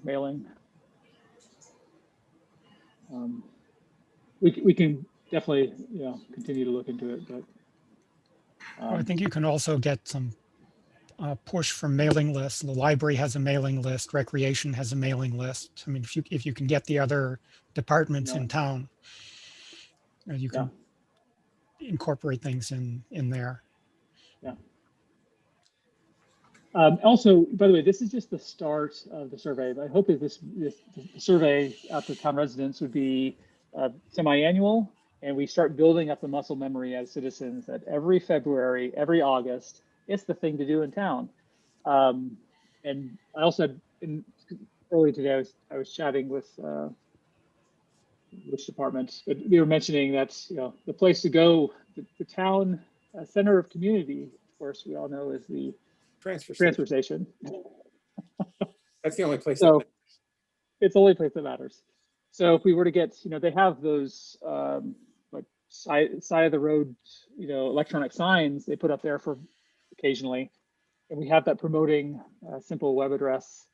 So anybody comes in the transfer station, we can do that. Because, by the way, and Department of Public Works has a dedicated section on this draft survey, so they should be supportive.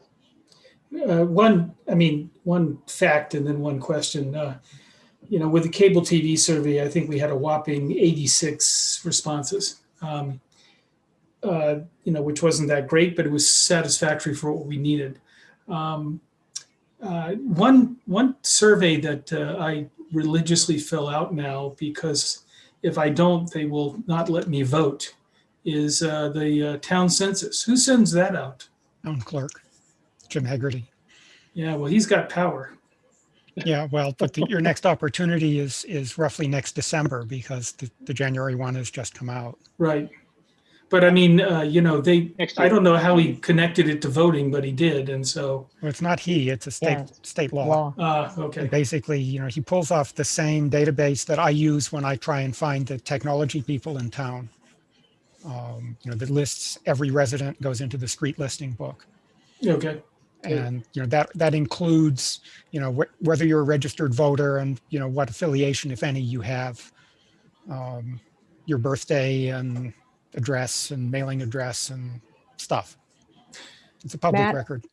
Yeah, Mr. Sivers has a comment. Matt, can you hear me? Yes. Just a quick comment on survey results. I've watched this over the years, and Master Plan Committee has done surveys, library has done surveys. It seems to me that, and EDC did a survey about downtown once or twice, that a good turnout is 300 or 400 people in that process, despite massive efforts to publicize all over the place and message signs and so forth. And Will's comment about the cable survey is on the low end, but that's not unusual either for some of those survey work. So it would be remarkable if you got more than 300 or 400 people. Maybe you would for it, but that at least has been the experience in town as far as sort of the attention grabbing strategies that most people can do. I mean, posters at Morrow's and canvassing the transfer station, all those kind of things people have tried, and it's moderately successful. And if you look at it statistically, I can't remember, I looked at it at one point, I think that like 300 or 400 is actually getting to be close to a statistically significant result at something like the 0.05 or 95% level kind of thing. So I'd be thrilled with 300 or 400. raw numbers. I'm concerned about the length of the survey. I mean, it looked like it was 22 pages long. Yeah. I'm interested, and I thought about it when I saw it. So, I mean, so you're people- thinking we should make it people will- longer? Is that it? Yeah, it was great. I have a little trouble sleeping, so I would like to there's add 5 pages that'll do the trick. People are going to fall off. We'll be Yeah. lucky if they complete it to begin with. Yeah. And then if we do get them to complete it, we have to be really sharp and very efficient about what we're asking them and what we're asking them to fill it out. Our technology questions were, what, 3/4 of the way down the survey. So there's also, I think, concern that we're not going to get the input that we're looking for. So I just don't know if there's a different way to design the survey where we're getting more data, but in a much more Concise. efficient format. So there are a couple of things on that. One is you need to convince people that there's a return on their investment of time in filling it out. Second thing is you can divide it up into chunks and send 4 different versions of the survey, to randomly selected 4 different groups of people in town, so that each person doesn't have quite as much work to do. And then you can do what used to happen to me back in the 70s and 80s. I would continuously get surveys from the trade magazines and stuff with a dollar bill stuck in the envelope. And the idea was that it would guilt people into actually filling it out and sending it back. I don't think We'll there's do a any guilt raffle. left in the world these days. But I'd also comment, Matt, that I think this topic may be on our agenda for next Tuesday at the Selectmen's meeting. Yes. So in terms of the survey, and so be an opportunity to talk about it a little more. And it seems to me again that I wouldn't give up on the length. I mean, I'd be interested. You might try the full version and see what people do. If nobody responds, then try something else. But I think there are a lot of good questions in there. It would be very helpful if people did answer. And maybe if we had more sort of institutional support for it, it could generate more of a response. The current estimate, and again, I don't know how accurate this is, but SurveyMonkey has, estimated estimate time to complete is basically 27 minutes. For this one? For this one, yeah. We add. I don't think so. Yeah, I'm a pretty fast reader, and I looked at it, but well, whatever. I think you ask what you need to ask and see how it goes, and if it falls flat, then try plan B. Yeah, agreed. This is test and learn, Yeah. and this should be our first one. And we want to do this every 6 months. And if we need to majorly revise, do the next one. So, but yeah, looking forward to getting Board of Selections feedback next Tuesday. Do a raffle with it. Completed ones go into the pot. Can we give people the option of a short form versus a long form? I mean, I really feel like, at least if people see all of it up front, they're going to look at it, they're going to be overwhelmed, and they're going to exit, versus actually going through and completing. If they had some kind of option of doing a short form versus a long form, those that wanted to do the long form could, those that didn't maybe could do a shortened version. That's a good idea. I like that. Yeah. We certainly can. And by the way, what I sent you is a PDF that's just a printout. What they actually see is only page by page. It's one page at a time. They follow And through. I am, two independent thoughts. The first is that if it's really that long, and unfortunately I did not get a chance to look at it, putting out there as a, well, let's try it and see what happens kind of thing could be a problem. If people get turned off by it, then they're not going to sign up to do the next one. They're going to say, well, the last one was 27 pages long. I'm not going to fall into that trap again. So we do need to think about that. The other thing that I wanted to say earlier is I think we should make sure that our surveys always include the question of, where did you hear about this survey? Because we'd like to start collecting data about where the most popular places, if we put it up at the transfer station and 75% of the people say, I saw the transfer station, and we should provide some multiple choices of the places that we're advertising it most. And one person says, I saw it on the town website, then we're not terribly interested in the town website. We're far more interested in the transfer station. And that seems like an interesting piece of data for the next survey. You Maybe divide one it into sections and give people a choice of saying, here's the DPW section, here's the technology section, here's the school section, or whatever you're doing. Yeah, we could, or we could just say pick 3 sections. I don't know how many sections there are, but as long as they're not mandatory. If you're forcing people to go through and check everything, they get exhausted. But I think to Tim's point, if I can skip DPW because I don't ever go to the transfer station, then I can I can move on to the next section and not get bogged down. Yeah, that's actually a good idea. So I'll play with it and see. By the way, none of the questions so far are mandatory, but we should think about which ones we would want to make mandatory. So yeah, we could definitely, and I'll look at that idea of maybe having a almost table of contents up front that you can select. Here are the sections I'm interested in filling out, and let's go from there.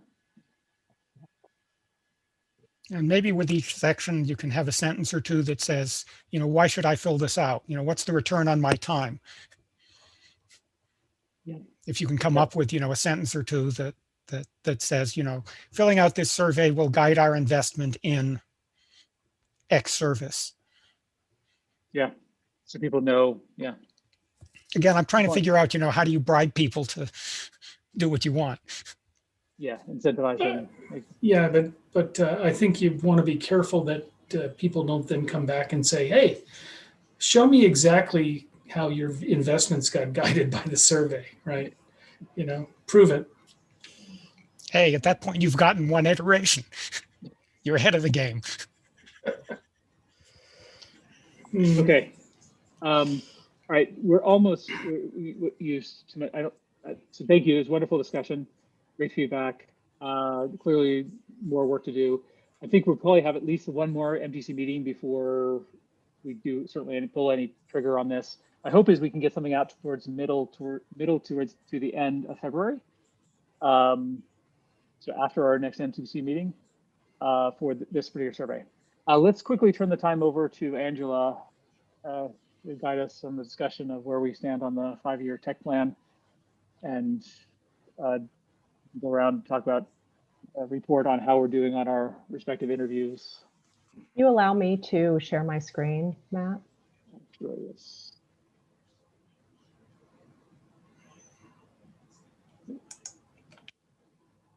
Let's see. So, share my desktop for a second. All right. So everybody now should have the second draft. And I don't think we have time to go through it, but I just want to highlight that this was sent out so folks can have an opportunity to start looking through this. It includes the feedback that we were able to capture through interviews.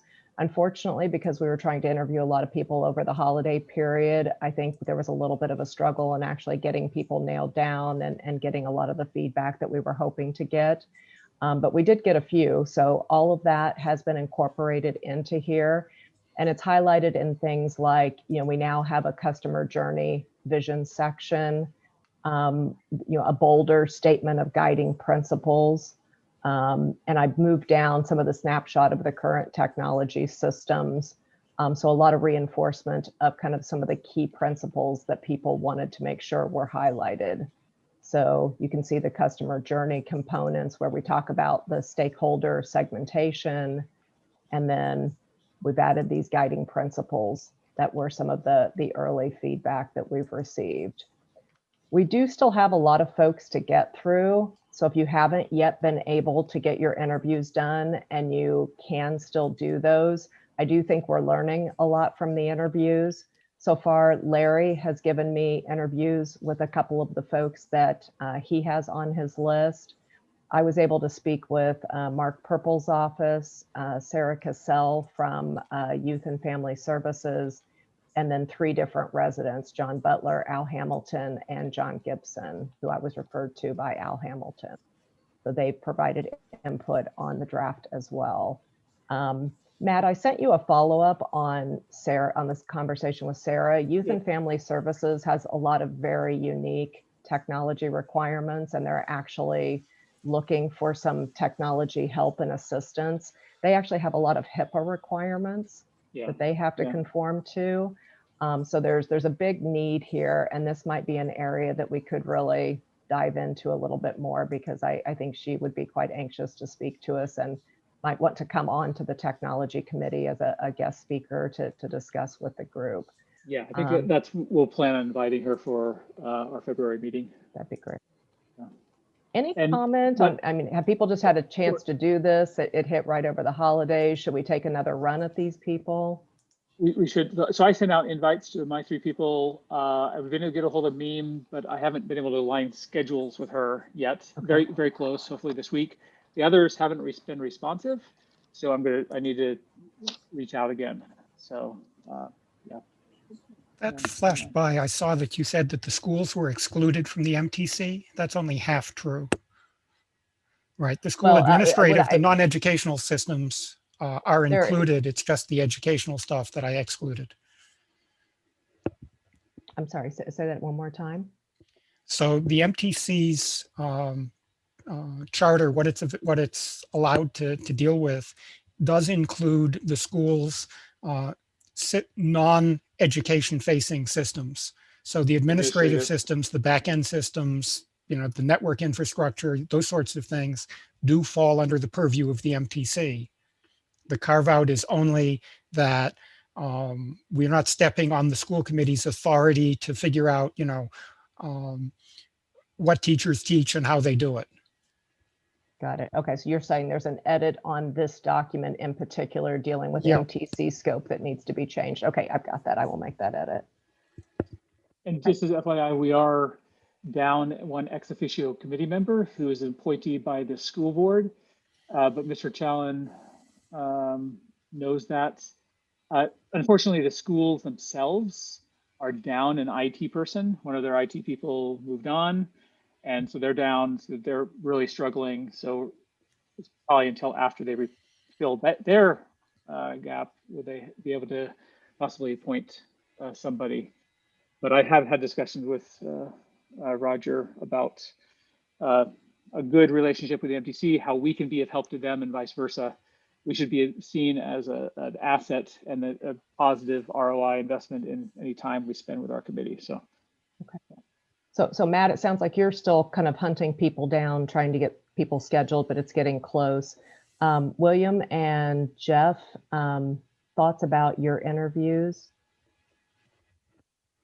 Yeah, I'm gonna have to take a second pass, see what I can get my hands on. Okay. Me too. Okay. All right. So I guess at this point, just please read the second draft. Send me any feedback that you have. And as you're able to complete the interviews, I think Larry just sent the notes over, which worked very well. So, just the notes that you have. We do have on this sheet the list of questions for the interviews. So you can use these if we want to be consistently collecting the same type of data. And then we've also included the timeline, which is now not timeline that we've been able to keep to. Can you jump back to the questions tab real quick? Sure. All right, thank you. And if I need to send this out again, or if folks need help on some of the interviews, then just let me know. We can kind of divide and conquer again, or we can try to hunt people down if there's folks that we haven't been able to get in touch with. I think we all ran into the same issue with people not being available over the holidays, but then when they came back, they kind of started being more responsive. So we had a goal of getting this done when the town meeting was in March. Our hope was to get it kind of in final format. We do have a review with the Board of Selectmen on February 16th. So I think we'd like to get maybe one more pass done before that session. So if we could shoot to try to get some of the final interviews completed and then get maybe another iteration done before we go to the Board of Selectmen, that would be the next big milestone.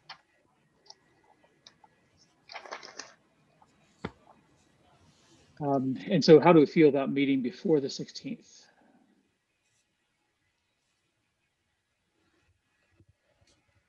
Unfortunately, that's like, what, 3 weeks away?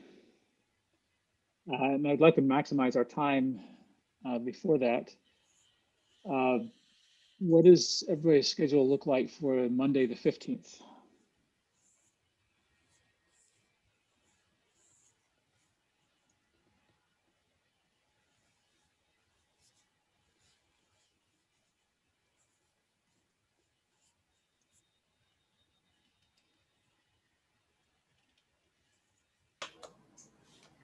That's President's Vacation Week, so people who might be dealing with that, but I'm around that week. Okay for me.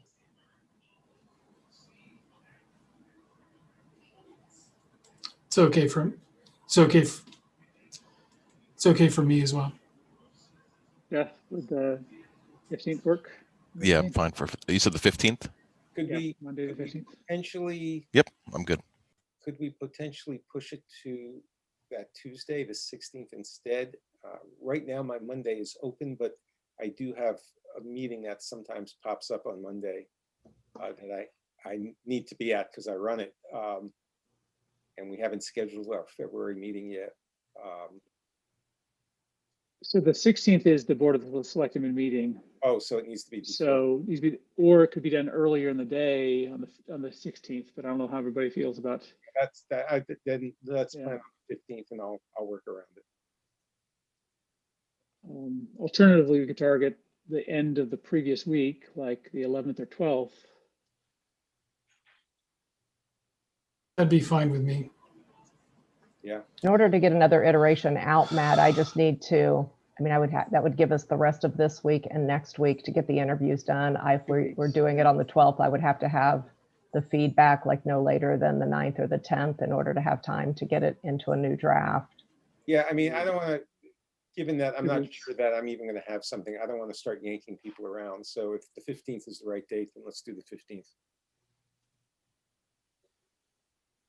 There is one benefit of getting a meeting in by the 11th. The question is, in preparation for the Board of Selectmen meeting on the 16th, they're going to need to have the document in their packet by the 11th or 12th.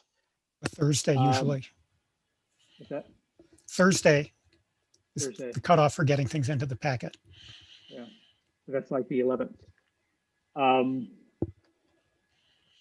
So the question is, do they need, from the understanding, Mr. Litt, do they need to have something like this in advance? They probably do, right? They always ask for it.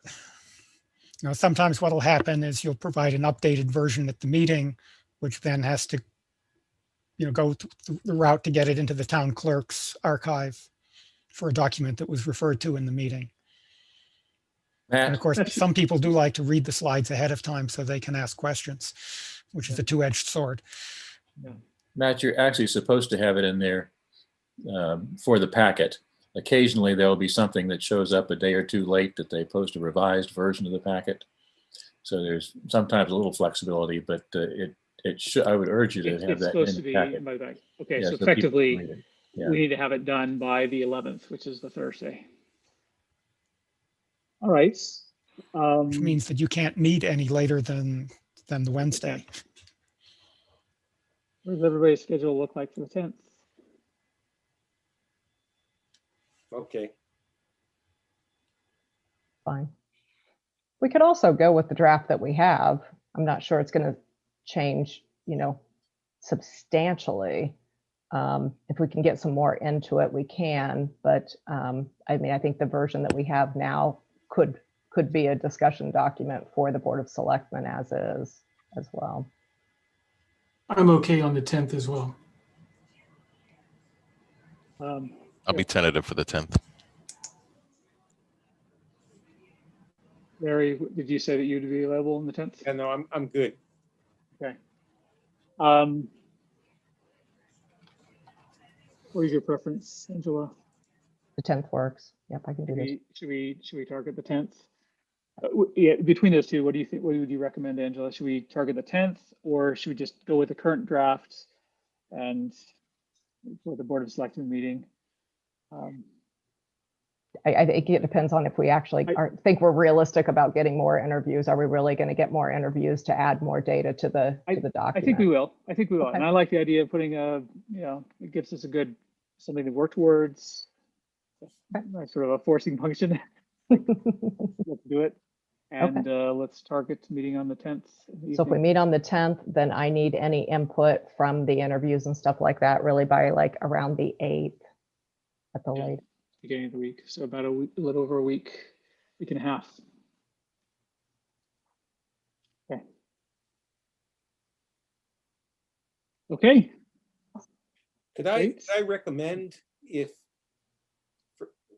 for the people who still have a number of people to interview, if you can't actually get the people that you're supposed to be interviewing, one of the things you might consider is interviewing a random citizen. I mean, looking at Angela's list, she had 3 quote unquote citizens, none of whom, well, I don't know the last one. I recognize the name, but I can't He figure out. is the son-in-law of Al Hamilton.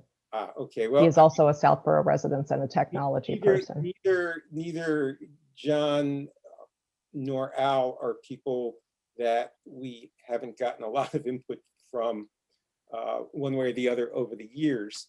And it might be interesting to, pick some citizens at random, a neighbor who lives in town, a friend who lives in town, and just try to get some, I'm not saying you should do it in addition, but if you can't reach some of the people you're trying to reach, it might be a good fallback to just get some more random data from some individuals.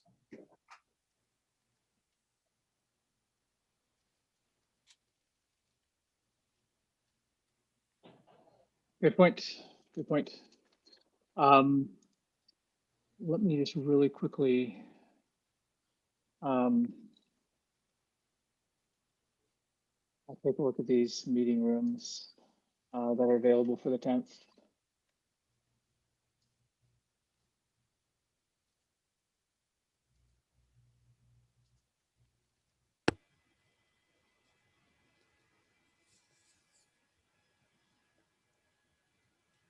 Sorry for the time here. I know we're over. Okay. Okay, good. Looks like remote meeting room 3. I'm grateful that town invested in the 3rd, because 1 is taken by master plan and 2 is taken by the advisory committee. So we're going with 3 for that night. Okay, good. All right, great. Any final thoughts? Thank you, Angela, for all of your work on that, and thank you, both you and Larry, for the success you've had in interviews. And the rest of us will catch up. And by the way, also, I think the draft is looking pretty good. I'm excited for this. So, okay. Anything else for tonight? I think we're over time. And that's really the key items we wanted to cover. Anything else we need to cover before we wrap up? Well, you've been carrying the issue of updating your rules of procedure for the consultant contracts. Yes, I was hoping to get that tonight because we actually have a full quorum. But we're over time, so I'm going to defer that to another future meeting as well. Case, I'm going to move adjournment. Okay, second. Okay, awesome. To adjourn, Will? Aye. Yep. Aye. That's Larry. Jeff? You? Yes. Okay, Angela? Yes. Yes, and likewise I vote. Thank you, everyone. Who Thank you. seconded that? Hey, Angela, could you send that list out again to me? I would Yeah, appreciate Angela it. seconded it. Yeah. Angela, Yes, I will. I can send that back out. I'll send it to your Southborough mail address. that'd be great. Thanks. Okay, sure. Thanks, guys. Hey, Have a good thanks, everyone. night. Thanks, everyone. Good night, everybody.